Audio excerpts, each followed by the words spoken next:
வானொலியில் நீங்கள் கேட்டு மகிழ்ந்த தென்கட்சி கோ சுவாமிநாதன் அவர்களின் இன்று ஒரு தகவல் கதை தொகுப்பினை கேட்கலாம். ஒரு கடைக்கு போனேன்.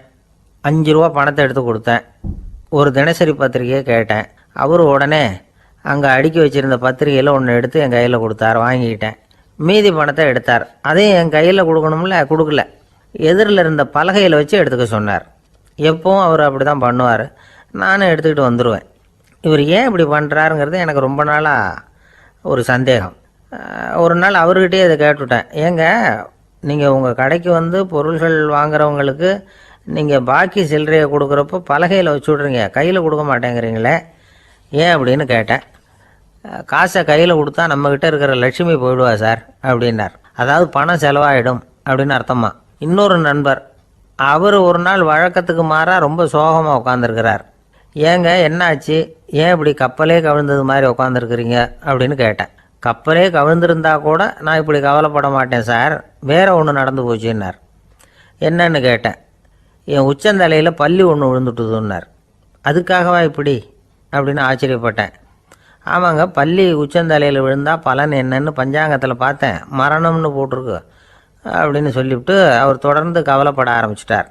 இப்படியும் ஒருத்தர், என் கூட வேலை பார்க்குற ஒருத்தர் எப்படி தெரியுமா, தினமும் வலது காலை வச்சு தான் ஆஃபீஸுக்கு உள்ளே நுழைவார். என்னைக்காவது தவறுதலாக இடது காலை வச்சு உள்ளே வந்துட்டார்னா அன்னைக்கு பூரா மனசு சங்கடப்படுவார். எந்த வேலையும் சரியாக ஓடாது. கேரம் போர்டு ஆடுற ஒருத்தர் எப்போ ஆட உட்காந்தாலும் ஸ்ட்ரைக்கரை கை தவறி கீழே விழுற மாதிரி பண்ணி அதுக்கப்புறம் அதை எடுத்துக்கிட்டு ஆட உட்காருவார். ஏன்னா எப்போவும் ஒரு தடவை நிஜமாகவே அது வந்து கை தவறி கீழே விழுந்திருக்குது. அன்னைக்கு பிரமாதமாக ஜெயிச்சுட்டார். உடனே ஒரு முடிவுக்கு வந்துட்டார், கை தவறுனா லாபம் அப்படின்னு. அதுக்கப்புறம் அதையே பழக்கமாக்கிக்கிட்டார். பூனை குறுக்க போனால் சகனம் சரியில்லைன்னு நினைக்கிறவங்க உண்டு. ஆனால் ஒருத்தர் எப்படி தெரியுமா, அவர் வெளியில் கிளம்புற சமயம் பக்கத்து வீட்டு ரேடியோவில் மியாவ் மியாவ் பூனை குட்டின்னு பாட்டு சத்தம் கேட்டால் கூட போதும், சகனம் சரியில்லைன்னு பிரயாணத்தை கேன்சல் பண்ணிவிடுவார். இப்போ இவ்வளவும் எதுக்கு சொல்கிறோம்னா, அளவுக்கு மீறின சகுன நம்பிக்கைகள் இருக்குது பாருங்கள், இதோட பயமும் சேர்ந்துக்கிட்டதுன்னு வச்சுக்கோங்க, இது ஒருத்தருடைய மனநிலையை பாதிச்சிடும். இது வந்து உளவியல் நிபுணர்கள் சொல்கிற கருத்து. வாழ்க்கையே தடுமாற வச்சிரும். பாதுகாப்பு இல்லாத உணர்வு, ஒரு விதமான டிப்ரெஷன் மனநிலை, இதெல்லாம் தான் இதுக்கு காரணமாக அமையலாம். சில பேர் காய்கறி நறுக்க கத்தியை கையில் எடுத்தால் கூட நேரம் சரியாக இருக்கா அப்படின்னு பார்த்துட்டு தான் வேலையை ஆரம்பிக்கிறது வழக்கம். அறிவு தான் மனசுக்கு வாத்தியாராக இருக்கணும். அப்போ தான் வாழ்க்கை வந்து நிம்மதியாக இருக்கும். அறிவு வந்து மனசு சொல்கிறபடியெல்லாம் கேட்க ஆரம்பிச்சுட்டுதுன்னா இடைஞ்சல் தான். ஒருத்தருக்கு 7ஆம் நம்பர் தான் ராசியான நம்பரான். 7ஆம் தேதி தான் எந்த காரியத்தையும் ஆரம்பிப்பாராம். 7 எழுத்து வர்றது மாதிரி பேரை மாற்றி வச்சுக்கிட்டார். 7 மணிக்கு தான் தினமும் எழுந்திருப்பார். 7ஆம் நம்பர் வீட்டில் தான் குடியிருக்கார். கல்யாணம் கூட 7ஆம் தேதி தான் பண்ணிக்கிட்டார். அவர் ஒரு நாள் குதிரை பந்தயத்துக்கு போனாராம். குதிரையோட பேரையெல்லாம் பார்த்தார். ஒரு குதிரையோட பேர் 7 எழுத்தில் அமைஞ்சிருந்தது. 7 தானே இவருக்கு அதிர்ஷ்ட நம்பர். அதனால் உடனே அது பேரில் பணத்தை கட்டினார். பந்தயம் நடந்தது. என்ன சார் ஆச்சுன்னு கேட்டாங்க. நான் பணம் கட்டின அந்த என்னோட குதிரை 7ஆவதாக வந்து சேர்ந்தது சார் அப்படின்னாராம் சோகமாக. வாழ்க்கையில் சில சந்தர்ப்பங்களில் நாம் வந்து சில அவமானங்களை சந்திச்சே தீர வேண்டியிருக்கு. என்ன பண்ணுறது, காலம் அப்படி. அவமானப்படுறவங்க உடனே அடங்கி போய்டுறது தான் உலக வழக்கம். அவமானப்பட்டால் உடனே சீறி எழறவங்களும் உண்டு. ஆனால் அதையே ஒரு சவாலாக எடுத்துக்கிட்டு முன்னுக்கு வர்றவங்களும் சில பேர் இருக்கிறாங்க. அவங்க ரொம்ப அபூர்வம். இன்றைக்கி மனோதத்துவ நிபுணர்கள்லாம் என்ன சொல்கிறாங்க தெரியுமா, அவமானப்பட்டுட்டா உடனே அடங்கி போயிடக்கூடாதான். அதையே ஒரு சவாலாக எடுத்துக்கிட்டு மனசில் ஒரு வைராக்கியத்தோடு முயற்சி பண்ணினா வாழ்க்கையில் எல்லாரும் முன்னேறலாமா. அவமானங்கிறத நாம் வந்து வைராக்கியமாக மாற்றிக்கணும். அதுதான் வெற்றிக்கு வழி. ராமர் வந்து இந்த பூமியில் பிறந்ததே ஒரு வைராக்கியத்தினால தான் சார் அப்படின்னார் ஒருத்தர். எப்படிங்க அது அப்படின்னு கேட்டேன். அவர் சொன்னார், தசரதருக்கு ராமர் வந்து குழந்தையாக வந்து பிறக்கணும், அப்போ தான் இங்கே இருக்கிற கஷ்டங்கள்லாம் நீங்கும் அப்படின்னு சர்வ லோகமும் எதிர்பார்த்துக்கிட்டு இருக்குது. ஆனால் அவர் எப்போ வந்து பிறப்பார் அப்படின்னு யாருக்கும் தெரியல. அந்த காரியம் சீக்கிரம் நடக்கணுமே, அதுக்கு என்ன பண்ணுறது. நாரதர் வந்தார் ஒரு நாள் தசரதரை தேடி.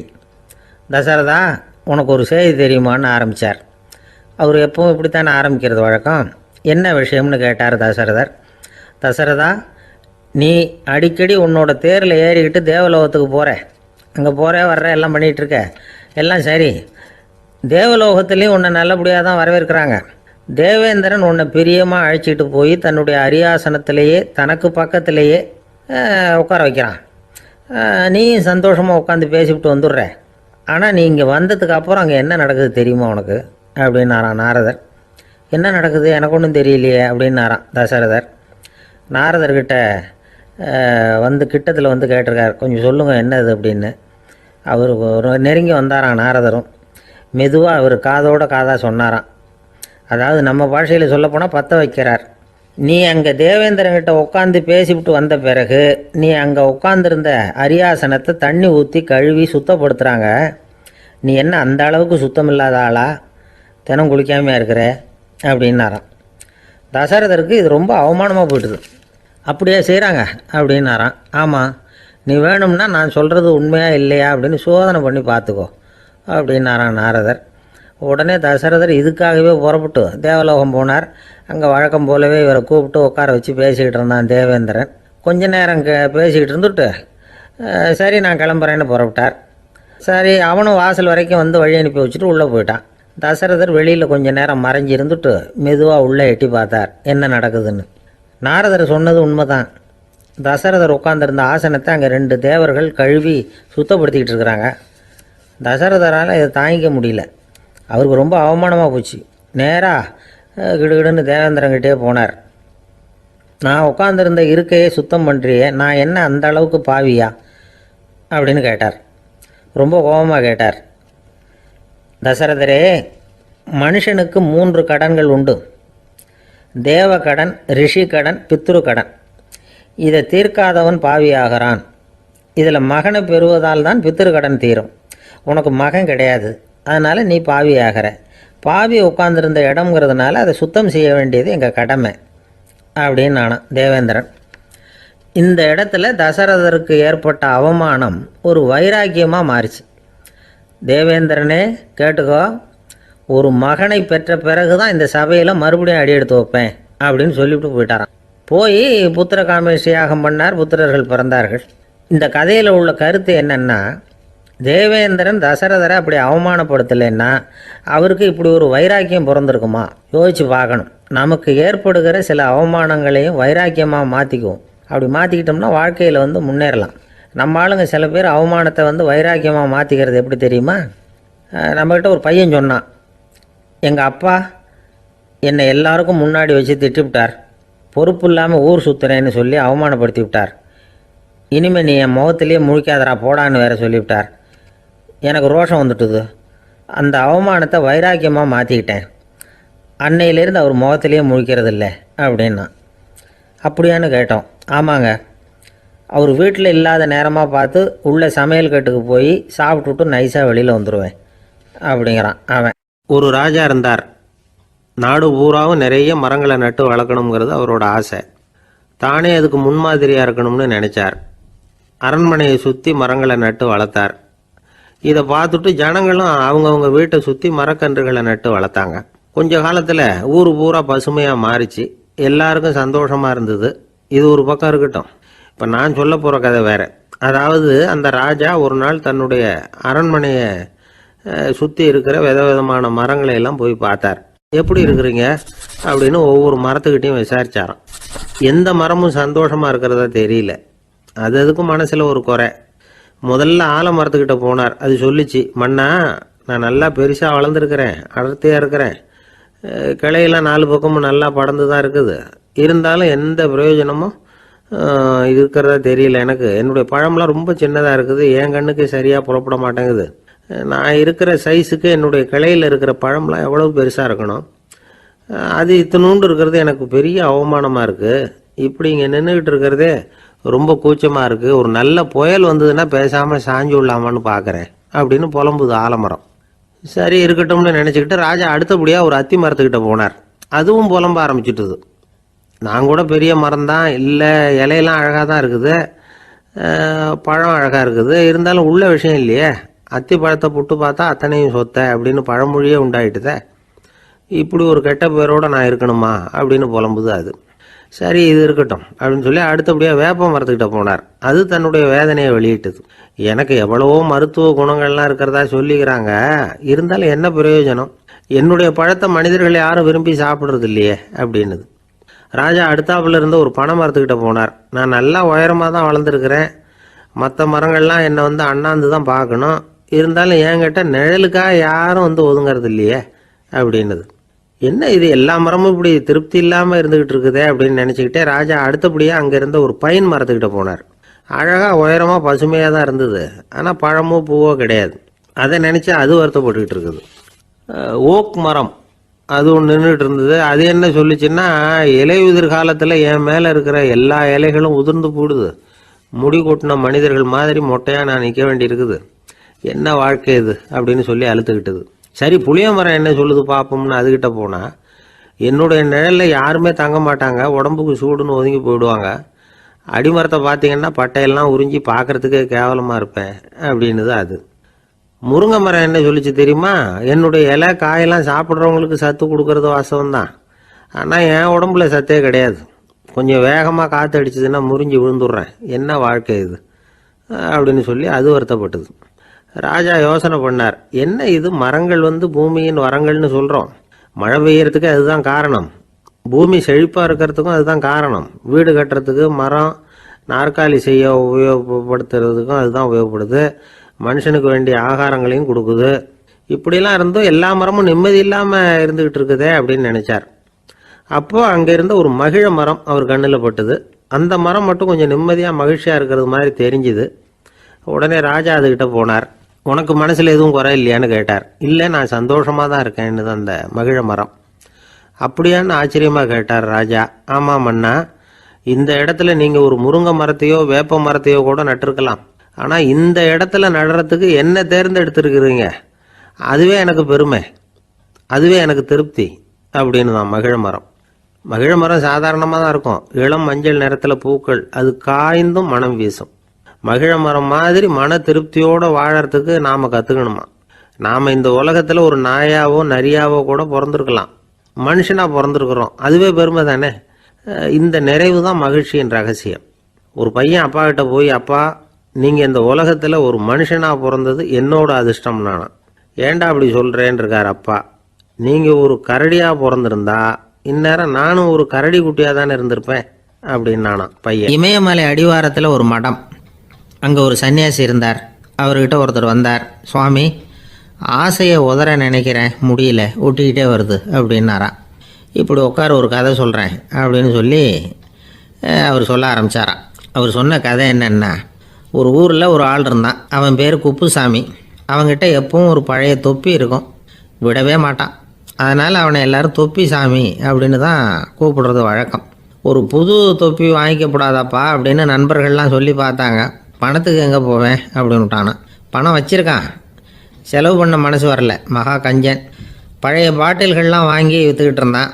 அப்படி ஒரு தடவை பழைய கண்ணாடி சாமான்களை ஏலத்தில் எடுத்தப்போ அதில் ஒரு அருமையான சென்ட்டு பாட்டில் கிடச்சிது. உடனே ஒரு ஐடியா பண்ணான். அந்த சென்ட்டை வந்து சின்ன சின்ன பாட்டில்களில் அடைச்சி ஜன்னல் ஓரமாக அடுக்கி வச்சுட்டான். அதை விற்றா நிறைய பணம் கிடைக்குமே, அதனால். இதுக்கு இடையில் ஒரு நாள் அவன் வந்து அப்படியே உட்காந்துருந்தான். அந்த நேரம் நண்பன் வந்தான். ஏண்டா உன் பழைய தொப்பியை மாற்றப்படாதா, ஊரில் எல்லோரும் கேலி பேசுகிறாங்களே ஒன்று தொப்பி சாமின்னு அப்படின்னு சொல்லி கேட்டிருக்கான். இந்த சென்ட்டு பாட்டில் விற்றதும் பணம் வரும், அதுக்கப்புறம் பார்க்கலாம் அப்படின்னு நானா இவன். சரி வா, நீச்சல் குளத்துக்கு போயிட்டு வருவோம் அப்படின்னு கூப்பிட்ருக்கான் நண்பன். 2 பேரும் போனாங்க. அதே நேரம் அந்த ஊர் நீதிபதியும் அங்கே குளிக்க வந்தாராம். அவர்கிட்ட இருந்தது விலை வசந்த ஒரு புது தொப்பி. அதை அங்கே இருந்த ஸ்டாண்டில் மாட்டிவிட்டு குளிக்க போனார். இதுக்கிடையில் குப்புசாமி குளிச்சுட்டு வந்தான். அவனுடைய பழைய தொப்பியை காணலை. அந்த புது தொப்பியை பார்த்தா இது நண்பனுடைய வேலை தான் அப்படிங்கிறதாக புரிஞ்சுக்கிட்டு அதை எடுத்து மாட்டிகிட்டு வந்துட்டான். நீதிபதி குளிச்சுட்டு வந்து பார்க்குறாரு, தொப்பியை காணும். போலீஸில் புகார் கொடுத்தார். அவங்க வந்து தேடினாங்க. ஒரு மூலையில் பழைய தொப்பி கிடச்சிது. அடடா, இது நம்ம குப்புசாமியோட தொப்பி இல்லையா அப்படின்னு நானா ஒருத்தன். உடனே அவன் வீட்டுக்கு தேடிட்டு போயிருக்காங்க. அங்கே போய் பார்த்தா புது தொப்பி அங்கே இருக்குது. உடனே அவனுக்கு 1000 ரூபா அபராதம் போட்டாங்களாம். அவன் பணத்தை கட்டிவிட்டு ரொம்ப எரிச்சலோடு வீட்டுக்கு வந்தான். பழைய தொப்பி கண்ணில் பட்டது. மறுபடியும் உன்னால் தானே எனக்கு 1000 ரூபா நஷ்டம் அப்படின்னு சொல்லி அதை எடுத்துக்கிட்டு அப்படி போயிருக்கான். அந்த ஊர் குளத்துல வீசி எறிஞ்சிட்டு வந்துட்டான். அது மீன் பிடிக்கிற ஒருத்தன் கையில் சிக்கிச்சு. அவன் வர்ற வழியில் அதை எடுத்து வேகமாக வீசி எறிஞ்சான். அது நேராக குப்புசாமி வீட்டு ஜன்னல் வழியாக உள்ளே வந்து இந்த சென்ட்டு பாட்டில்கள் மேலே விழுந்து எல்லாம் உடஞ்சி நொறுங்கி போச்சு. குப்புசாமி பார்த்தான். தோட்டத்தில் ஆழமாக ஒரு குழியை வெட்டினான். அந்த தொப்பியை போட்டான், மூடிவிட்டான். இதை அடுத்த வீட்டுக்காரன் பார்த்தான். ஏதோ புதையல் தான் வச்சுருக்கான் போல இருக்குன்னு நினச்சான். போலீஸில் போய் புகார் கொடுத்துட்டான். மறுபடியும் போலீஸ் குழியை தோண்டினாங்க. பழைய தொப்பி மறுபடியும் வெளியில் வந்தது. எல்லோரும் சிரிக்கிறாங்க. அன்னைக்கு ராத்திரியே அந்த தொப்பியை எடுத்துக்கிட்டு நேராக புறப்பட்டான். ஒரு கல்லில் அதை சேர்த்து கட்டி குடிநீர் தொட்டி இருக்கும்ல, அதில் போட்டுட்டு வந்துட்டான். இனிமேல் என்ன பண்ணும் பார்ப்போன்னு. ஒரு நாள் திடீர்னு குழாயெல்லாம் அடைப்பட்டு போச்சு. மாநகராட்சி அலுவலர்கள் வந்து என்னன்னு பார்த்தா அந்த பழைய தொப்பி குழாயை அடைச்சிக்கிட்டு இருக்குது. இது குப்புசாமியோட தொப்பிங்கிறது தான் எல்லாருக்கும் தெரியுமே. உடனே குடிநீரை வந்து பாழாக்கணத்துக்காக குப்புசாமிக்கு கோர்ட்டு 2500 ரூபா அபராதம் போட்டுவிட்டுது. அதையும் கட்டிவிட்டு வெளில வந்தான். கடைசியாக முடிவு பண்ணான். ஒரு நெருப்பு குச்சியை கிழிச்சான். தொப்பியை கொளுத்தினான். எரிஞ்சது. எடுத்து வெளில எரிஞ்சான். கொஞ்ச நேரத்தில் தீ அணைப்பு படம் வந்துட்டுது. ஆமாம், இவன் எடுத்து எரிஞ்சது வெளியில் விழுந்து வீட்டு கூரையே பற்றிக்கிட்டு எரிய ஆரம்பிச்சுட்டுது. அவனோட பணத்தாசையும் அதோடு சேர்ந்து எரிஞ்சு போச்சான். இப்படி ஒரு கதை. இந்த கதையை சொல்லி முடித்தார் அந்த இமயமலை அடிவாரத்தில் இருந்த சன்னியாசி. இப்போ அந்த குப்புசாமி எங்கே இருக்கிறான்னு கேட்டார் எதிரில் இருந்தவர். இதோ உன் எதிரிலே இருக்கிறான், நான் தான் அந்த குப்புசாமி அப்படின்னாரான் அந்த சன்னியாசி. அந்த குப்புசாமி கிட்ட இருந்தது மாதிரி ஒரு பழைய தொப்பி நம்ம ஒவ்வொருத்தர்கிட்டையும் உண்டு. அதை எப்படி தொலைக்கிறதுன்னு தெரியாமல் தடுமாறிக்கிட்டு இருக்கிறோம். அது என்ன தொப்பிங்கிறீங்களா? அதுதான் நம்மை சூழ்ந்திருக்கிற மாயை அப்படிங்கிறார் சுவாமி சின்மயானந்தர். மெய்ஞானம் கிடைக்கிறப்போ மாயை வந்து எரிஞ்சு போகும் அப்படிங்கிறது அவருடைய கருத்து. நம்மால் ஒருத்தர் வேகமாக ஓடி வந்தார். காலில் மாட்டியிருந்த பழைய செருப்பு ரெண்டையும் ஆவேசமாக தூக்கி ஒரு கிணத்துல போட்டுட்டு வெறுங்காலோடு நடந்து வந்துக்கிட்டு இருக்கிறார். ஏன் அப்படி பண்ணீங்க அப்படின்னு கேட்டோம். அந்த செருப்புக்கு சொந்தக்காரன் வந்து பின்னாடி வந்துக்கிட்டு இருக்கிறான், அதனால் அப்படி பண்ணேன் அப்படிங்கிறார் இவர். காசியில் இருக்கிற கடவுள் காசி விஸ்வநாதர், அங்கே இருக்கிற தேவி காசி விசாலாட்சி. இவங்க 2 பேரும் ஒரு நாள் பேசிக்கிட்டு இருந்தப்போ கடவுள் சொன்னார், இந்த மனிதர்களை நாம் ரொம்பவும் நம்பிக்கையோடு தான் படைச்சிருக்கிறோம். இருந்தாலும் அவங்களுக்கு தான் நம்பிக்கை இல்லை, எதுலேயும் ஒரு உண்மையான நம்பிக்கை இல்லாமல் வாழ்ந்துக்கிட்டு இருக்கிறாங்க அப்படின்னார்.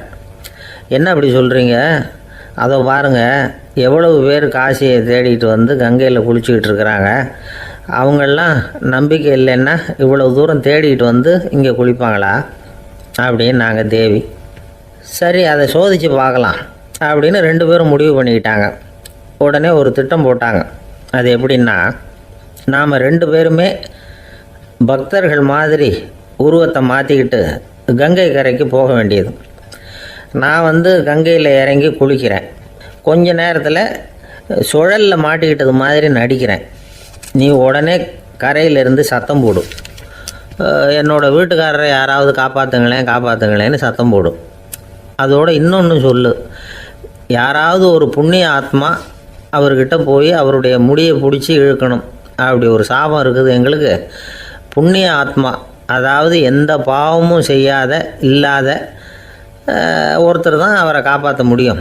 அப்படிப்பட்டவங்க யாராவது வெள்ளத்தில் குதித்து என்னுடைய கணவரை காப்பாற்றுங்கோ அப்படின்னு நீ சத்தம் போடு, கூச்சல் போடு, என்ன நடக்குதுன்னு பார்க்கலாம் அப்படின்னார் கடவுள். சரின்னு சொல்லி 2 பேருமா சாதாரண பக்தர்கள் மாதிரி கங்கை கரைக்கு வந்து சேர்ந்தாங்க. அவர் இறங்கி குளித்தார். திட்டம் போட்டது மாதிரியே சுழலில் மாட்டிக்கிட்டது மாதிரி கத்துனார். கரையில் இருந்த அந்த அம்மா, ஐயோ என் கணவரை காப்பாற்றுங்களேன், யாராவது காப்பாற்றுங்களேன்னு கத்துனாங்க. பல பேர் ஓடி வந்தாங்க. உடனே இவங்க, பாவம் இல்லாத புண்ணிய ஆத்மா ஒருத்தரால் தான் என்னுடைய கணவர் காப்பாற்றப்படணுங்கிறது விதி, அப்படி ஒரு சாபம் இருக்குது, அதனால் புண்ணிய ஆத்மா யாராவது அவர்கிட்ட போய் அவர் முடியை பிடிச்சி தூக்குனா அவரை காப்பாற்றி விடலாம் அப்படின்னாங்க. இவங்க இப்படி சொன்னதும் எல்லோரும் திகைச்சு போய் நின்றுட்டாங்க.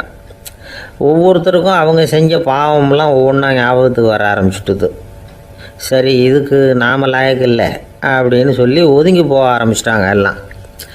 இந்த சமயத்தில் யாரோ ஒருத்தர் வேகமாக ஓடி வந்தார். ஆற்றுல குதித்தார். அவர்கிட்ட போனார், முடியை பிடிச்சார், தூக்குனார், அவரை காப்பாற்றி கரைக்கு கொண்டுட்டு வந்துட்டார். அப்படி காப்பாற்றின அந்த ஆளை இவங்க 2 பேரும் தனியாக கூப்பிட்டுக்கிட்டு ஒரு மண்டபத்துக்கு வந்துட்டாங்க. வந்து விசாரிக்கிறாங்க. நீ யாரப்பா அப்படின்னு கேட்குறாங்க. ஏதும் தெரியாத மாதிரி, நான் இந்த ஊர் அன்ன சத்திரத்தில் வேலை செய்கிற ஒரு சமையல்காரன் அப்படிங்கிறார். நீ வந்து கங்கையில் குளிக்கிறது உண்டான்னு கேட்டிருக்காங்க. நான் இந்த ஊர்லேயே தான் இருக்கிறேன், இருந்தாலும் தினமும் கங்கையில் குளிக்கிறதில்ல, எப்பாவது ஒரு நாள் அங்கே குளிப்பேன் அப்படின்னார். கங்கையில் மூழ்கி எழுந்திரிச்சா பாவமெல்லாம் தொலையும்னு சொல்கிறாங்க. அப்படி இருக்கிறப்போ அங்கே இன்றைக்கி கங்கையில் குளிச்சுக்கிட்டு இருக்கிறவங்கெல்லாம் தங்களை வந்து புண்ணிய ஆத்மாவா நினைக்கல. கங்கையில் குளிக்காத நீ உன்னை வந்து புண்ணிய ஆத்மாவா நினச்சி என்னை காப்பாற்ற வந்திருக்கிற, அது எப்படி அப்படின்னு கேட்டார். அதுக்கு அந்த ஆள் சொல்கிறான், கங்கையில் குதித்ததுக்கு அப்புறம் தானே உங்களை காப்பாற்ற போகிறோம்.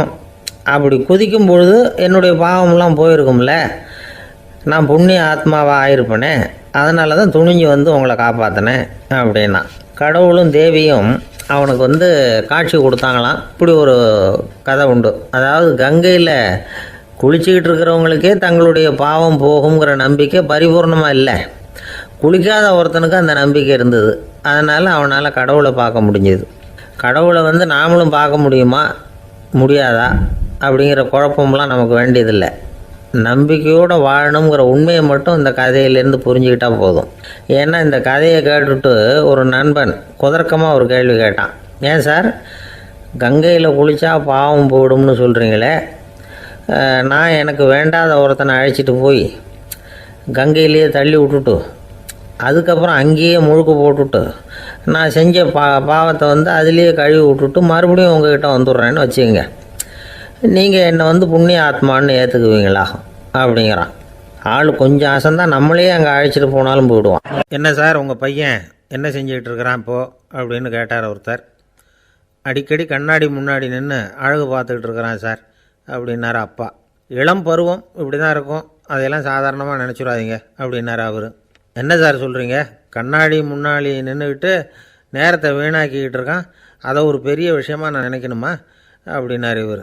இளம் பருவத்தில் இளைஞர்களுக்கும் சின்ன பொண்ணுங்களுக்கும் அடிக்கடி கண்ணாடியில் பார்க்கணும்னு தோணும். அது வெறுமனே அழகு பார்க்குறது மட்டும் இல்லை, அவங்க தங்களையே தேடி கண்டுபிடிக்கிற ஒரு முயற்சி அது. இது ஒரு மனோதத்துவ விளைவு. இது வரைக்கும் வந்து சின்ன பிள்ளையாக இருந்துட்டோம், இனிமேல் நாமளும் மற்றவங்க மாதிரி மனிதர்கள் தான் அப்படிங்கிற உணர்வு அவங்களுக்கு வருது. தங்களோட முகம் எப்படி இருக்குது, அழகு எப்படி இருக்குது, உடம்பு நேரம் எப்படி இருக்குது, முடி எப்படி இருக்குது அப்படிங்கிறதையெல்லாம் கண்டுபிடிக்கிறாங்க. அதுக்கப்புறம் இன்னொரு ஆணோ பொண்ணோ தன்னை கவனிக்கணும் அப்படின்னு நினைக்கிறாங்க. இதெல்லாம் மனோதத்துவ உண்மைகள், இதெல்லாம் இயற்கை. இதை பார்த்துட்டு பெற்றவங்க வந்து பிள்ளைங்க கெட்டு போட்டாங்க அப்படின்னு நினைக்கக்கூடாது, அவங்கள திட்டிக்கிட்டே இருக்கக்கூடாது. இன்றைக்கி பல குடும்பங்களில் இதுதான் நடந்துக்கிட்டு இருக்குது. மனுஷ வாழ்க்கையிலேயே இப்படியும் இல்லாத அப்படியும் இல்லாத ஒரு பருவம் வந்து இளம் பருவம். 13லேருந்து 19 வயசுக்கு உட்பட்ட ஆண்கள் பெண்கள் இந்த வகையை சேர்ந்தவங்க, டீனேஜ் குரூப். இவங்கள சின்னவங்கன்னு நினச்சிட முடியாது, பெரியவங்கன்னு நினச்சிட முடியாது. இவங்க ரொம்ப சென்சிட்டிவ். சமூகம் நினச்சா இவங்களை வந்து நல்லவங்களாகவும் ஆக்கலாம், கெட்டவங்களாகவும் ஆக்கலாம். கொஞ்சம் அக்கறை எடுத்துக்கிட்டால் பெரிய பெரிய மேதைகளையும் விஞ்ஞானிகளையும் உருவாக்கலாம். ஆனால் நடக்கிறது என்ன தெரியுமா, அநேகமாக இவங்களை யாருமே சரியாக புரிஞ்சுக்கிறது இல்லை, இவங்களை சரியாக நடத்துறதும் இல்லை. இது வரைக்கும் நாம் சொல்கிறத கேட்டுக்கிட்டு இருந்தான், இப்போல்லாம் அவன் இஷ்டத்துக்கு நடக்க ஆரம்பிச்சுட்டான் அப்படின்னு வருத்தப்படுற பெற்றோர்கள் அதிகம். இது வருத்தப்படுற விஷயம் இல்லை, சந்தோஷப்பட வேண்டிய விஷயம். உங்கள் புள்ள வந்து சொந்தமாக யோசிக்க ஆரம்பிக்கிறதும் நடந்துக்க ஆரம்பிக்கிறதும் ஒரு தப்பான விஷயமா? அவன் கடைசி வரைக்கும் உங்கள் பேச்சையே கேட்டுக்கிட்டு இருக்கணுங்கிறது என்ன நியாயம்? இன்றைக்கி இளைஞர்களை வந்து பெரியவங்க தப்பாக புரிஞ்சுக்கிட்டு தவறாக நடத்துறதுனால தான் அவங்களுக்கு வெறுப்பு, எரிச்சல், மனக்கசப்பு எல்லாம் உண்டாகுது. பெற்றவங்க சரியாக மதிக்கிறது இல்லை அப்படிங்கிற ஒரே காரணத்தினாலேயே வீணாக போகிற பிள்ளைங்க இன்றைக்கி அதிகம். சரி, பெற்றவங்களுக்கு இன்றைக்கி என்ன தான் புத்தி சொல்ல வர்றீங்க அப்படின்னு கேட்குறீங்களா? நாம் எதையும் சொல்ல வரல, ஆனால் அது சம்பந்தமான சில நிபுணர்கள் சொல்லியிருக்கிறத உங்கள் காதில் போட்டு வைக்கலாம். அது என்னென்னா, பிள்ளைங்க கிட்ட அன்பு செலுத்துங்க. குழந்தையாக இருந்தப்போ எவ்வளவு பாசமாக இருந்தீங்க, வளர வளர அதை ஏன் குறைச்சிக்கிறீங்க? பெற்றவங்களின் அன்பான வார்த்தைகளுக்கு ஏங்குறவங்க தான் இன்றைய இளைஞர்கள். அவங்க எதை சொன்னாலும் அதை அக்கறையாக காது கொடுத்து கேளுங்க, அலட்சியப்படுத்தாதீங்க. அவங்க விரும்புகிறது உங்கள்கிட்டேருந்து ஒரு மதிப்பு, மரியாதை, அங்கீகாரம், இவ்வளவுதான். அவங்க அவங்களாவே முடிவுகள் எடுக்கட்டும், அதுக்கு நீங்கள் உதவியாக இருங்க, அது போதும். மற்றவங்க முன்னாடி, முக்கியமாக அவங்க நண்பர்கள் முன்னாடி அவங்கள பற்றி மட்டமாக பேசாதீங்க. அவங்கக்கிட்ட பொய் சொல்லக்கூடாது. நீங்கள் சொன்னது பொய்ன்னு தெரிஞ்சு போச்சுன்னா உங்கள் பேரில் அவங்களுக்கு இருக்கிற மதிப்பு போயிடும், நம்பிக்கை போயிடும். அவங்களுக்கு முன்னாடி நீங்கள் சண்டை போடக்கூடாது. உங்கள் பிள்ளைய எப்பவும் இன்னொரு பிள்ளையோட ஒப்பிட்டு பேசுகிற வேலையே வேணாம். கூட பிறந்த மற்றவங்களோட கூட ஒப்பிடக்கூடாது. இப்படி செஞ்சால் அவன் உங்ககிட்டையும் பிரியமாக இருக்க மாட்டான், அவங்ககிட்டையும் பிரியமாக இருக்க மாட்டான். புள்ள எங்கே போகிறான், என்ன பண்ணுறான் அப்படின்லாம் வந்து துப்பறிஞ்சிக்கிட்டு இருக்கக்கூடாது. இளைஞர்கள் வந்து தனிமையை விரும்புகிறவங்க. அவங்கள வந்து பெட்டியில் வச்சு மூடி பாதுகாக்கணும்னு நினைக்கக்கூடாது. அவங்கள எப்படி பாதுகாக்கிறது அப்படிங்கிறது அவங்களுக்கே தெரியும். உங்கள் புள்ள எப்படி நடந்துக்கணும்னு நீங்கள் எதிர்பார்க்குறீங்களோ அது மாதிரி நீங்கள் நடந்து காட்டுங்க, அது போதும். ஒரு வீட்டில் அப்பாவும் அம்மாவும் பேசிக்கிட்டு இருக்கிறாங்க. என்னங்க நம்ம பொண்ணு பெரியவளாயிட்டா, அடிக்கடி கண்ணாடி முன்னாடி போய் நின்றுக்கிட்டு இருக்கிறா, சீக்கிரமாக ஒரு பையனை பார்த்து கல்யாணத்தை முடிக்காமல் இப்படி மசன்னு கல் மாதிரி உட்காந்துருக்குறீங்களே அப்படின்னு சத்தம் போட்டாங்க அந்த அம்மா. அவசரப்படாத, பார்க்குறதுக்கு கண்ணுக்கு அழகாக லட்சணமாக புத்திசாலியாக ஒரு பையன் கிடைக்க வேணாமா, அதுதான் பார்த்துக்கிட்டு இருக்கிறேன் அப்படின்னார் அப்பா. இதுக்கு அந்த அம்மா சொல்கிறாங்க, எங்கள் அப்பா இப்படியெல்லாம் நினச்சிக்கிட்டு இருந்திருந்தா எனக்கு கல்யாணமே ஆயிருக்காது தெரியுமா அப்படின்னாங்களாம். ஒரு ஊரில் ஒரு ராஜா இருந்தார். அவர் ஒரு பூனை வளர்த்தார். ரொம்ப செல்லமாக அவர் அந்த பூனையை வளர்த்தார். அவர் என்ன பண்ணுவார் தெரியுமா? இரவு நேரத்தில் அந்த பூனையோட தலையில் ஒரு விளக்கை வச்சுருவார். அந்த பூனை ரொம்ப ஜாக்கிரதையாக அந்த விளக்கு கீழே விழுந்துடாமல் பார்த்துக்கும். தலையை ஆட்டாமல் ரொம்ப நிதானமாக ராஜா பின்னாடி நடந்து போய்கிட்டே இருக்கும். அந்த விளக்கு வெளிச்சத்தில் எல்லா வேலைகளையும் செஞ்சுருவார். கையில் ஒரு விளக்கை தனியாக எடுத்துகிட்டு போக வேண்டிய அவசியமே இல்லை. விளக்கை தூக்கிட்டு போகிற வேலையை அந்த பூனை பார்த்துக்கும். அதனால் ராஜாவுக்கு அந்த பூனை மேலே ரொம்ப பிரியம். மந்திரிகளையெல்லாம் கூப்பிட்டு அவங்கக்கிட்ட சொல்லுவார், பார்த்தீங்களா இந்த பூனை எவ்வளவு விசுவாசமாக நடக்குது, என் பேரில் எவ்வளவு மரியாதை பார்த்தீங்களா அதுக்கு அப்படிம்பார். இதை கேட்டுவிட்டு அங்கேருந்து அமைச்சர்களில் ஒருத்தர் சொன்னார், மன்னா நீங்கள் சொல்கிறது சரிதான், இருந்தாலும் இந்த பூனையோட விசுவாசத்தை நாம் கொஞ்சம் சோதித்து பார்க்க வேண்டியிருக்கு அப்படின்னாராம். சரி, உங்கள் ஆசையை ஏன் கெடுக்கணும், நல்லா சோதித்து பாருங்கள் அப்படின்னு சொல்லிவிட்டார் ராஜா. உடனே அந்த அமைச்சர் என்ன பண்ணார் தெரியுமா? எங்கேயோ புறப்பட்டு போனார். ஒரு 5-6 எலிகளை பிடிச்சிட்டு வந்தார். அரண்மனையில் ராஜா ஏதோ வேலை பார்த்துக்கிட்டு இருக்கிறாரு. பக்கத்தில் அந்த பூனை ரொம்ப பணிவாக நின்றுக்கிட்டு இருக்குது. அது தலையில் விளக்கு எரிஞ்சிக்கிட்டு இருக்கு. அமைச்சர் தான் பிடிச்சிட்டு வந்த எலிகளை அந்த பூனை பார்வையில் படுறது மாதிரி எதிரில் விட்டார். அந்த எலிகள்லாம் அங்கேயும் இங்கேயும் ஓட ஆரம்பிச்சிது. அதை பார்த்தது பூனை. அவ்வளவுதான். தலையில் இருக்கிற விளக்கை பற்றியும் கவலைப்படலை, ராஜாவை பற்றியும் கவலைப்படலை. ஒரே பாய்ச்சலாக பாஞ்சு எலிகளை துரத்த ஆரம்பிச்சுட்டுது. தலையில் இருந்த விளக்கு எங்கேயோ போய் விழுந்தது, அணைஞ்சு போச்சு. இருட்டில் ராஜா தடுமாற ஆரம்பிச்சுட்டார். இந்த சமயத்தில் அந்த அமைச்சர் மறுபடியும் விளக்கை ஏற்றினார். வெளிச்சம் வந்தது. அதுக்கப்புறம் அந்த அமைச்சர் பேசினார், அரசே, பூனையோட விசுவாசத்தை பார்த்தீங்களா? எலி அது கண்ணில் படுற வரைக்கும் தான் விசுவாசமாக இருந்தது. அது மாதிரி எலியை பார்த்ததும் எல்லாத்தையும் விட்டுட்டு அதை துரத்த ஆரம்பிச்சுட்டு பார்த்தீங்களா? தான் அந்த பூனையை பற்றி நினச்சது தப்புங்கிறது அதுக்கப்புறம் தான் அந்த ராஜாவுக்கு புரிஞ்சுதான். சரி, இப்போ எதுக்கு இந்த கதையெல்லாம் அப்படிங்கிறீங்களா?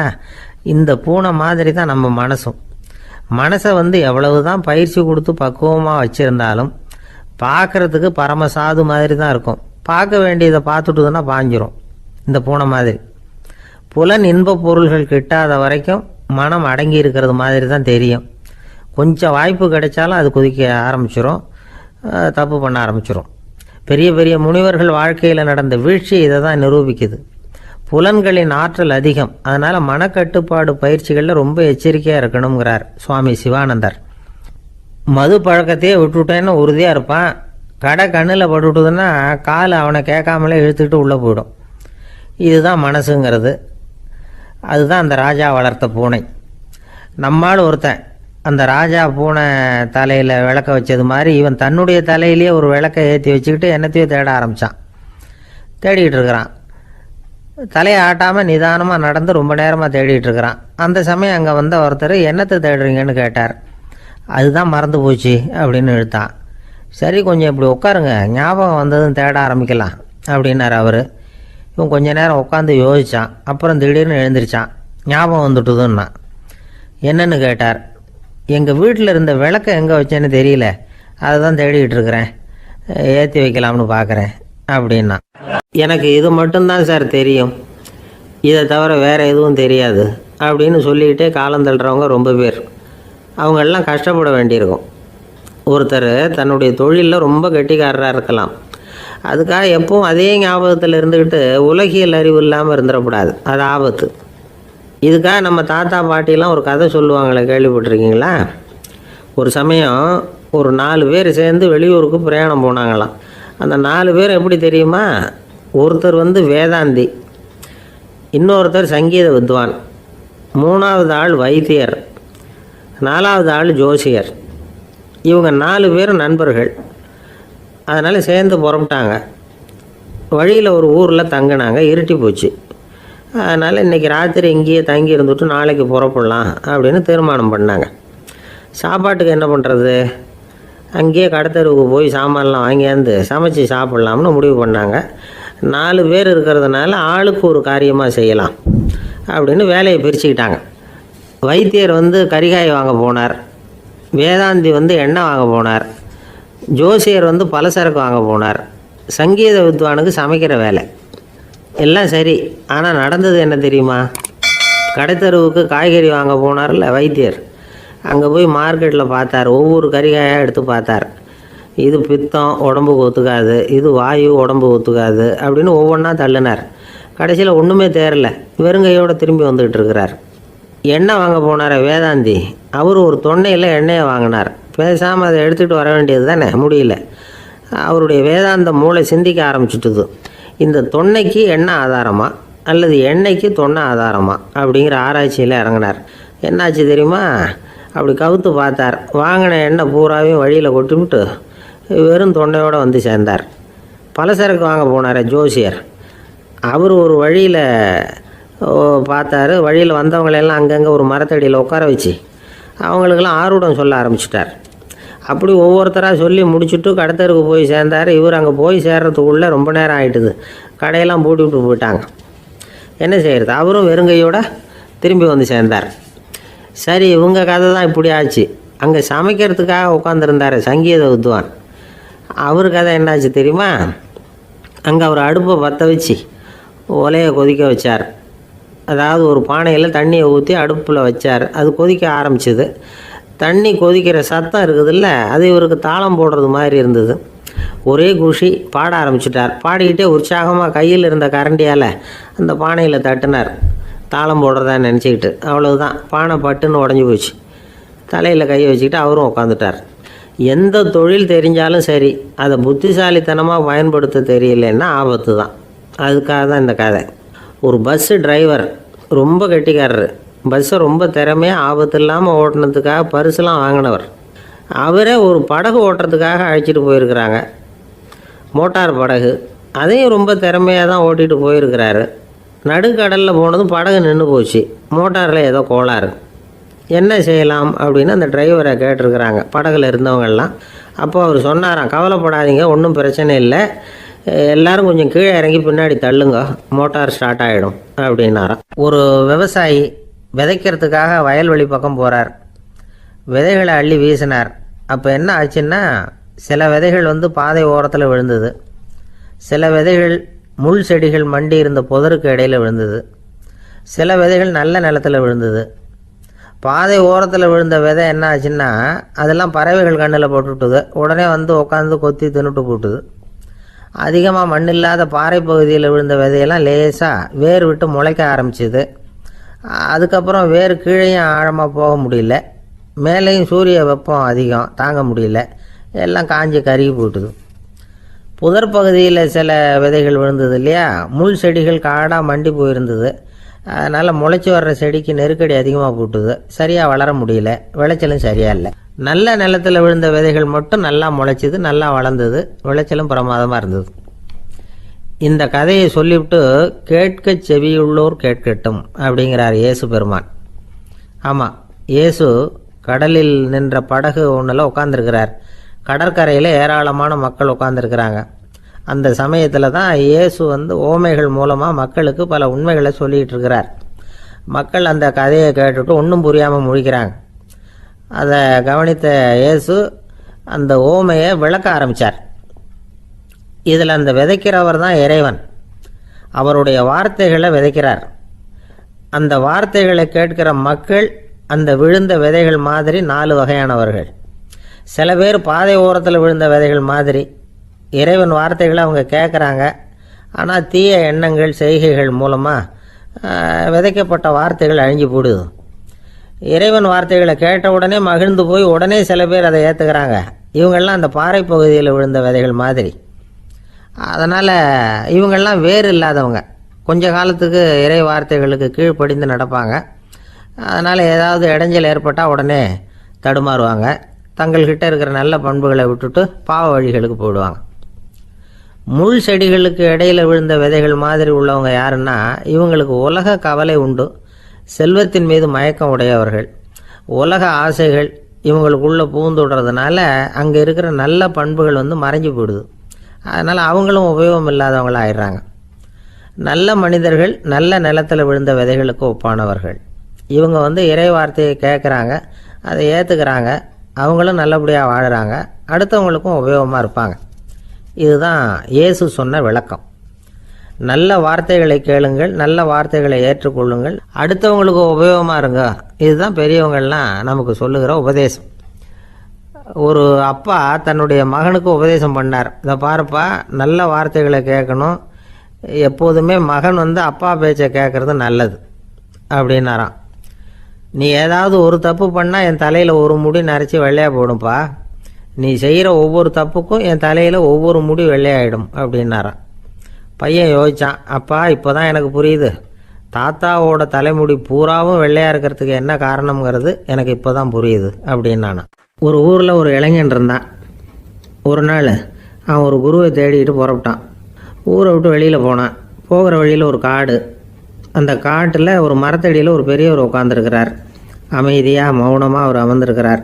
இந்த பெரியவரை விசாரிக்கலாம், குருவை தேடி கண்டுபிடிக்கிறதுக்கு இவர் ஏதாவது ஒரு வழி சொல்லி கொடுப்பார் அப்படின்னு நினச்சிக்கிட்டு அவர் நெருங்கினான். ஐயா, எனக்கு ஒரு குரு தேவை, எங்கே கிடைப்பார், அவரை எப்படி அடையாளம் கண்டுபிடிக்கிறது, அதை பற்றி ஏதாவது விவரம் சொன்னீங்கன்னா நான் கண்டுபிடிச்சிக்குவேன் அப்படின்ட்டுருக்கான். பெரியவர் நிமிர்ந்து பார்த்தார். தம்பி, அது ரொம்ப சுலபம், அவர் வயசானவராக இருப்பார், என்னை விட சுமார் 30 வயசு அதிகமாக இருக்கும், அவர் ஒரு மரத்தடியில் தான் உட்காந்துருப்பார் அப்படின்ட்டுருக்கான். சரிங்க பெரியவரே, அது என்ன மாதிரியான மரம், எப்படி இருக்கும் அப்படின்னு கேட்டிருக்கான். பெரியவர் அந்த விவரங்களையும் சொல்லியிருக்கிறாரு. அது மட்டும் இல்லை, சந்திக்கிற நாள், நேரம், வினாடி முதற்கொண்டு எல்லா விவரங்களையும் துல்லியமாக சொன்னாராம். இவ்வளவு விவரங்களை இவரால் எப்படி சொல்ல முடியுது அப்படின்னு இவனுக்கு ஆச்சரியம். இருந்தாலும் அந்த பெரியவர் கடைசியாக ஒரு விவரம் சொன்னார். அது என்ன தெரியுமா, எப்படியும் நீ அவரை சந்திக்கிறதுக்கு ஒரு 30 வருஷம் ஆகும் அப்படின்னு சொல்லிவிட்டாராம். ரொம்ப நன்றிங்க பெரியவரே அப்படின்னு சொல்லிவிட்டு அந்த இளைஞன் புறப்பட்டுருக்கான். இப்போ அவனுக்கு குரு பற்றின விவரம் எல்லாம் கிடச்சிட்டுது, சந்திக்கிற நேரமும் தெரிஞ்சுட்டுது. ஆனால் 30 வருஷம் அவரை தேடி அலைய வேண்டியிருக்குமே. அவன் தேட ஆரம்பித்தான். காடு மலை எல்லாம் சுற்றி அலைஞ்சான். பல வருஷங்கள் தேடினான், அழுத்து போயிட்டான். கடைசியில் அவனுக்கும் வயசாகிட்டுது.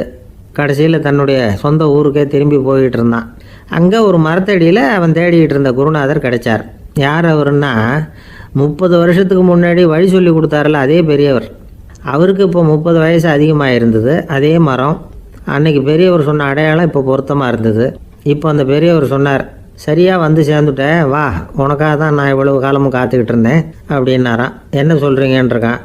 30 வருஷத்துக்கு முன்னாடி என்கிட்ட வந்தியே, அப்போவே என் காலம் முடிஞ்சு போயிருந்தது, அப்போவே என்ன உனக்கு அடையாளம் தெரியல, அதனால் இவ்வளவு காலம் உனக்காக காத்துட்ருக்கும்படி ஆகிட்டுது அப்படின்னாராம். ஐயா, அப்போவே நீங்கள் சொல்லியிருக்கலாமே, இதுதான் 30 வருஷம் கழித்து நீ சந்திக்க போகிற இடம், நான் தான் உன்னுடைய குரு அப்படின்னு சொல்லியிருக்கலாமே அப்படின்ட்டுருக்கான். அந்த பெரியவர் சிரிச்சுக்கிட்டே இதுக்கு பதில் சொன்னாராம். நான் எவ்வளவோ விவரமாக தான் சொன்னேன், நீ சரியாக புரிஞ்சிக்கல. காரணம், அப்போது நீ போதுமான அளவுக்கு பக்குவம் பெற்றிருக்கவில்லை, அதனால் புரியும் சக்தி இல்லாமல் போயிட்டுதப்போ 30 ஆண்டு காலம் நீ அலைஞ்சி தெரிஞ்சிருக்கிற, அது காரணமாக இப்போ உனக்கு அந்த பக்குவம் வந்துட்டுது, அதனால தான் அடையாளம் காண முடிஞ்சது, நானே உன்னுடைய குரு அப்படின்னாராம். இதுலேருந்து என்ன தெரியுதுன்னா, ஆன்மீகத்தில் மாணவனாக சேர்றதுக்கு கூட ஒரு பக்குவத்தன்மை தேவைப்படுது. ஒரு பெரிய ஞானி, அவர்கிட்ட சீடனாக இருக்க ஒருத்தன் வந்தான், எதிரில் நின்னான். ஞானி அவனை வெகு நேரம் உற்று பார்த்தார். அப்புறம் சொன்னார், சீடனாக இருக்கிறது ரொம்ப சிரமம்னார். நான் தயாராக இருக்கிறேன்னா. அது இன்னமும் சிரமமாச்சே, இங்கே குருவாக இருக்கிறது மட்டுமே சுலபம் அப்படின்னாராம். அப்படின்னா நான் குருவாகவே ஆயிடுறேன் அப்படின்னானா. இது போலவே இந்த காலத்தில் கதை ஒன்று உண்டு. ஒரு பள்ளிக்கூடத்தில் வகுப்பு ஆசிரியர் மாணவனை திட்டிக்கிட்டு இருந்தார். டேய், நீ 100க்கு 10 மார்க்கு தான் வாங்கிக்கிட்டு இருக்க, இவ்வளவு மோசமாக நீ படித்தா கடைசியில் மாடு மேய்க்கிறது கூட லாய்க்கு இல்லாதவனா ஆகிடுவேன், அதுக்கப்புறம் என்ன செய்ய போகிறேன் அப்படின்னாராம். பையன் தலையை சொரிஞ்சிக்கிட்டே சொன்னானா, சார் அப்படின்னா ஒன்று செய்கிறேன் அப்படின்னானா. இவர் கேட்டிருக்கார், என்ன செய்ய போகிறேன்னு. வேற என்ன சார், உங்களை மாதிரி ஒரு ஆசிரியர் ஆகிடுறேன் அப்படின்னா. ஜவஹர்லால் நேரு பிரதமராக இருந்த சமயம் அவர் ஒரு தடவை சென்னைக்கு வந்திருக்கிறார். இங்கே சில முக்கிய நிகழ்ச்சிகளில் கலந்துக்கிறதுக்காக வந்திருந்தார். ஆளுநர் மாளிகையில் ஒரு நாள் ராத்திரி தங்கி மறுநாள் புதுடெல்லி புறப்படுறதாக ஏற்பாடு. நிகழ்ச்சியிலெல்லாம் முடிச்சுக்கிட்டு ஆளுநர் மாளிகையில் தங்கியிருக்கிறார். அன்றைக்கு இரவு படிக்கிறதுக்கு ஒரு முக்கியமான புத்தகம் அவருக்கு தேவைப்பட்டது. அந்த சமயத்தில் உலக அளவில் ஒரு முக்கியமான பொருளாதாரம் சம்பந்தமான ஒரு புத்தகம் வெளியாகி இருக்கிற விஷயம் அவருக்கு தெரியும். அந்த புத்தகம் மெட்ராஸுக்கு வந்திருக்குமா, அது இங்கே கிடைக்குமா அப்படின்னு விசாரிச்சிருக்கிறார் நேருஜி. அவர் இப்படி கேட்ட உடனே அங்கே இருந்தவங்கெல்லாம் ரொம்ப பரபரப்பாக செயல்பட ஆரம்பிச்சிட்டாங்க. முக்கியமான இடங்கள்ல எல்லாம் விசாரிச்சிருக்கிறாங்க அந்த புத்தகம் உங்ககிட்ட இருக்கான்னு. சென்னையில் உள்ள கன்னிமாரா நூல் நிலையத்துக்கு எப்படியும் அந்த புத்தகம் வந்திருக்கணும் அப்படின்னு ஒரு நம்பிக்கை. அங்கே விசாரித்தாங்க. அந்த புத்தகம் 2 நாளைக்கு முன்னாடி தான் அங்கே வந்திருக்குது அப்படிங்கிற விஷயம் தெரிஞ்சுது. உடனே எல்லோரும் அங்கே ஓடினாங்க. அவங்களுக்கு இன்னொரு சந்தேகம், புத்தகம் வந்திருக்கு சரி, அது இந்த சமயத்தில் வேறு யாரும் படிக்கிறதுக்கு எடுத்துகிட்டு போயிருக்கக்கூடாதே அப்படிங்கிற சந்தேகம் இருந்தாலும் மனசுக்குள்ளே ஒரு தைரியம். இப்படி ஒரு புத்தகம் வெளிவந்திருக்கிற விஷயமே நேருஜி சொல்லி தான் நமக்கே தெரியும். அதுவும் இல்லாமல் உலக பொருளாதாரம் சம்பந்தமான ஏதோ ஒரு புத்தகம் அது. அதை போய் இந்த நேரத்தில் அவ்வளவு ஆர்வமாக யார் எடுத்துகிட்டு போயிட போகிறாங்க அப்படிங்கிற தைரியம். இந்த தைரியத்தோடு அந்த நூல் நிலையத்துக்கு ஓடினாங்க. புத்தகத்தை தேடினா அது கிடைக்கல, யாரோ எடுத்துகிட்டு போயிருக்கிறாங்க. நேருவுக்கு மட்டுமே தெரிஞ்சிருந்த அந்த புத்தகம் பற்றின விஷயம் சென்னையில் வேற ஒருத்தருக்கும் தெரிஞ்சிருக்குது. உடனே எல்லாரும் பரபரப்பாக அதுக்குன்னு இருக்கிற ரிஜிஸ்டர் இருக்குல்ல, பதிவேடு, அதை புரட்டி பார்க்குறாங்க யார் எடுத்துகிட்டு போகிறாங்கன்னு தெரிஞ்சுக்கிறதுக்காக. எடுத்துகிட்டு போனவங்க அதில் கையெழுத்து போட்டிருப்பாங்கல்ல, அதை பார்த்து யாருன்னு தெரிஞ்சுக்கலாம் அப்படிங்கிறதுக்காக தான் அதை புரட்டுறாங்க. அதோ அந்த புத்தகத்தோட பேர் பக்கத்தில் அதை எடுத்துக்கிட்டு போனவங்க கையெழுத்து உத்து பார்க்குறாங்க எல்லாரும். அதில் போட்டிருக்குது பேர் CN அண்ணாதுரை அப்படின்னு எழுதியிருந்தது. அவர் தான் பேரறிஞர் அண்ணா. நேரு படிக்க விரும்பின ஒரு புத்தகத்தை அதே நேரம் படிக்க விரும்பின இன்னொரு தலைவர் இவர். படிக்கிறதுல அவருக்கு இருந்த ஆர்வத்தை நாம் தெரிஞ்சுக்கணும்னா அதுக்கு எவ்வளவோ சம்பவங்கள் இருக்குது. கடைசி காலத்தில் அவர் அடையாறு மருத்துவமனையில் படுத்திருக்கிறார். அவருக்கு ஒரு முக்கியமான அறுவை சிகிச்சை செய்ய வேண்டியிருக்குது அவசரமாக. அமெரிக்காவிலேருந்து டாக்டர் மில்லர் வந்திருக்கிறார். அவர்கிட்ட கேட்குறார், டாக்டர் நாளைக்கே அறுவை சிகிச்சை செய்ய போகிறீங்களா அப்படின்னு. ஆமாங்கிறார் டாக்டர் மில்லர். நாளைக்கு மறுநாள் செஞ்சுக்கிறேனே அப்படின்னாரான் அண்ணா. ஏன் ஏதாவது நாள் பார்க்குறீங்களான்னு கேட்டிருக்கார். இல்லை, ஒரு புத்தகத்தை படிச்சுக்கிட்டு இருக்கிறேன், அதை நாளைக்குள்ளே முடிச்சிருவேன், அதுக்கப்புறம் நான் இறந்தாலும் கவலை இல்லை அப்படின்னாரான் இவர். அவர் தான் அறிஞர் அண்ணா. சங்ககால நூல்கள்லேருந்து சமீபத்தில் வந்த நூல்கள் வரைக்கும் எல்லாம் அவர் படிச்சிருக்கிறார். ஒரு திருமண விழாவில் அவர் பேசும்பொழுது சொன்ன விஷயம் இது. சங்க காலத்தில் காதலியை மணக்க விரும்புகிறவனுக்கு அவனுடைய தந்தை வீர சோதனைகள்லாம் வைப்பார். போய் புலிப்பல் கொண்டுக்கிட்டு வா, அப்போ தான் என் பொண்ணை கொடுப்பேன் அப்படின்னு சொல்லுவார். காதலன் உடனே காட்டுக்கு போவான், ஒரு புலியை கொன்று அதனுடைய பல்லை கொண்டுக்கிட்டு வருவான். அதை வீர பதக்கத்தில் பதிச்சு அவனுக்கு மாமனார் சூட்டுவார் கல்யாண சமயத்தில். இப்போலாம் காதலன் கிட்ட அப்படி சொல்ல முடியாது. இப்போலாம் காதலன் கிட்ட காட்டுக்கு போய் புலிப்பல் கொண்டுக்கிட்டு வான்னு யாராவது சொன்னால் புலி தான் மாப்பிள்ளையாக வந்து சேரும் அப்படின்னார்.